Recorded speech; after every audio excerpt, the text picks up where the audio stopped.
भारत में पाकिस्तान पहुतल अंजू जो मामलो पुराणो नाहे थियो त हिक ॿी नौजवान नारी पाकिस्तान अचण लाइ बेचैन आहे, जंहिंखे एयरपोर्ट ते रोकियो वियो। राजस्थान जे ज़िले सीकर जी नौजवान नारी गुज़िरियल ॾींहुं जयपुर हवाई अॾे ते पहुती ऐं दावा कयईं त हू पंहिंजे चाहींदड़ सां मिलण लाइ पाकिस्तान वञणु चाहे थी। जयपुर एयरपोर्ट जे अमलदारनि पाकिस्तान वञण जी ख़्वाहिशमंद नारी वटि पासपोर्ट, वीज़ा या के ॿिया दस्तावेज़ न हुजण ते खेसि पुलिस हवाले करे छॾियो।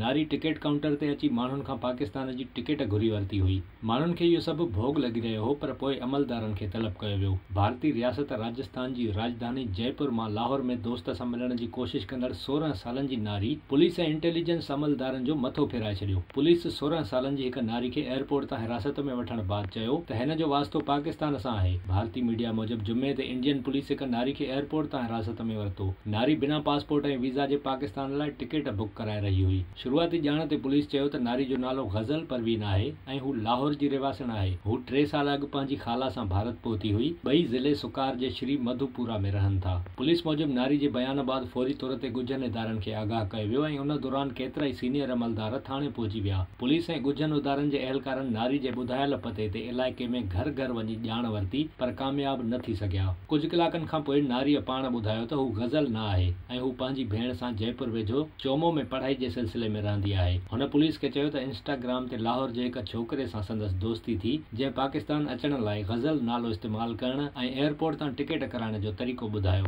नारी हेल ताईं वाज़े तौरु नाहे ॿुधायो त हू पंहिंजे वालिदेन ॾांहुं वापसि वञणु चाहे थी या न। पुलिस नारी खे जयपुर एयरपोर्ट ताईं पहुचाईंदड़ 2 छोकरनि खे हिरासत में वठी जांच शुरू करे छॾी आहे। पुलिस हिरासत में वरितल नारीअ जा वालिदेन पहुता त इंकशाफ थियो त इहो सभु ड्रामो हुन ध्यानु हासिल करण लाइ कयो आहे। इन क़िस्म जा 2 वाक़िया ताज़ो रिपोर्ट थिया आहिनि। अंगारे ते 34 सालनि जी भारतीय औरत अंजू पाकिस्तान जे फेसबुक दोस्त सां ख़ैबर पख्तूनख्वा में शादी कई आहे। अंजू जो वास्तो उत्तर प्रदेश सां आहे ऐं राजस्थान जे ज़िले अलवार में रहंदी हुई। 2007 में हुन अरविंद नाले शख़्स सां शादी कई हुई। संदसि 15 सालनि जी हिक धीउ ऐं 6 सालनि जो पुटु आहे। अहिड़ी रीति हिक पाकिस्तानी औरत सीमा गुलाम हैदर बि पंहिंजे 4 ॿारनि समेत नेपाल जे रस्ते भारत पहुती हुई। हिन जी पबजी ज़रिए हिक भारतीय शख़्स सचिन मीना सां दोस्ती थी हुई। भारत पहुचण ते हिन हिंदू मज़हब इख्तियार कयो हो ऐं हाणे हिन भारतीय सदर खां शरीयत जी दरख़्वास्त बि कई आहे। विज़िट कयो अवामी आवाज़ मीडिया ग्रुप जी वेबसाइट awamiawaz.pk।